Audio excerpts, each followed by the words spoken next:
Il faut dire que le coronavirus et Ebola ont trouvé le pays dans une ambiance de frustration.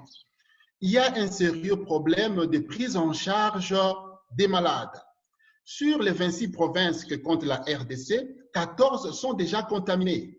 Et alors, mais il y a quand même des raisons d'espérer au regard des nombres de personnes déjà guéries. Mais nous restons prudents et on respecte les gestes barrières.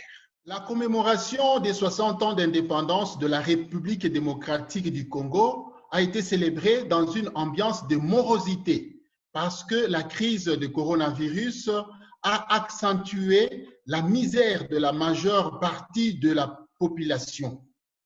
Il y avait aussi une ambiance de nervosité à cause des options de l'Assemblée nationale. Et ces options ont exaspéré la grande partie de la population congolaise. Alors, il faut noter que la crise de légitimité des animateurs nationaux ne favorise pas la résolution de cette question sécuritaire à l'est de la République démocratique du Congo.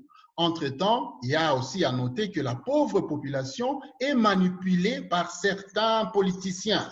Mais dans tout ça, on trouve aussi des grandes entreprises multinationales qui en tirent profit. Mais ce qu'il faut craindre dans tout cela, c'est la balkanisation du pays. L'Église catholique en République démocratique du Congo joue le rôle prophétique. L'Église est proche du peuple qui souffre.